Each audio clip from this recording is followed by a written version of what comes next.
నరసరావుపేట పట్టణంలోని రామిరెడ్డిపేటలో పాల కేంద్రం ఎదురు వీధిలో గత 23 ఏళ్ల క్రిందట ప్రభుత్వం వారికి ఇచ్చిన 50 గజాల ప్రభుత్వ భూమిని ఆక్రమించుకొని తమతో పాటు తమ 10 మంది కుటుంబ సభ్యులను రోడ్డుపైకి ఈడ్చి నిలువ నీడ లేకుండా చేశారని మల్లెల నీలిమ, తన్నీరు రమణమ్మ అనే మహిళలు సోమవారం బత్తుల శ్రీనివాస్ అనే వ్యక్తిపై పల్నాడు జిల్లా కలెక్టర్కు ఫిర్యాదు చేశారు.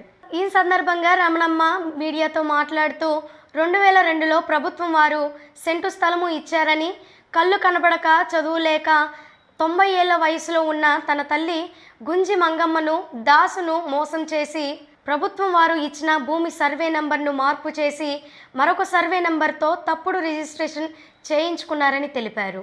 ఇప్పుడు తాము నివసిస్తున్న పూరి గుడిసెకు అద్దె కట్టడం లేదని, అందువల్ల ఖాళీ చేయాలని న్యాయస్థానాన్ని తప్పుదోవ పట్టించి తాము నివసిస్తున్న పూరి గుడిసెను దౌర్జన్యంగా కూల్చివేసి మమ్మల్ని బజార్ను పడవేశారని, తాము ఉండటానికి నిలువ నీడ కూడా లేదని బాధిత మహిళలు వాపోయారు. ఈ సందర్భంగా ప్రభుత్వం భూమి అన్యక్రాంతంగా ఆక్రమించుకున్న సదరు వ్యక్తిపై చట్టపరమైన చర్యలు తీసుకొని మా భూమిని మాకు ఇప్పించి న్యాయం చేయాలని కలెక్టర్ కోరినట్లు తెలిపారు. నా పేరు తన్నీరు రమణయ్య. ప్రభుత్వ భూమిలో మాకు 92లో ఇచ్చారు. దాంట్లో 3 ఆడపిల్లలు మా అమ్మని కానీ పెట్టుకుని ఉంటున్నాం. మా అమ్మ ఈ మధ్య చనిపోయింది. మా అమ్మ చనిపోయినాక మీరు అద్దెకుంటున్నారు, ఇల్లు ఇది రాది అని చెప్పి మమ్మల్ని బయటికి నెట్టాడయ్యా. ఆ దిగులు వేసుకొని నా పెద్ద కొడుకు కూడా చనిపోయాడయ్యా. ఆ ఇంట్లో చెంటి ఉన్నారు ఇచ్చారయ్యా ఆ ప్రభుత్వంలో. ఇవాళ మమ్మల్ని నాది మీరు అద్దెకుంటున్నారని బయటికి నెట్టాడయ్యా. ఎంఆర్ఆర్ దగ్గరికి పోయి మాకు న్యాయం జరగలేదు.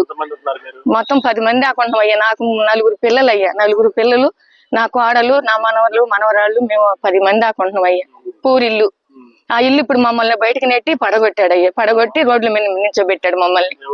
బత్తుల శ్రీనివాస్ ఇచ్చాం, ఎంఆర్ఆర్కి ఇచ్చాం. 2 సార్లు పోతే ఆయన మాకు న్యాయం చేయలేదయ్యా. ఆయన ఏం మాట్లాడలేదు. ఎంఆర్ఆర్ చేస్తాను అన్నారు కానీ పట్టించుకోవట్లేదు అయ్యా. అతను వడ్డీ వ్యాపారం అయ్యా. వైసీపీ ప్రభుత్వంలో రేషన్ కార్డు కూడా వచ్చింది. వడ్డీ వ్యాపారం చేస్తాడు. మా అమ్మ అప్పుడప్పుడు అతని దగ్గరికి పోయి డబ్బులు అవి దాచి పెట్టుకోవటం, కాగితాలు అవి దాచి పెట్టుకునేది. అమ్మాయి ఎక్కడ పెట్టుకున్నావు ఏంటంటే ఉండేలే అమ్మ యాడికి పోతాయి అది ఇది అని చెప్పేది అయ్యా. మా అమ్మకి చదువు రాదు, ముసలమ్మ, 90 సంవత్సరాల అమ్మ.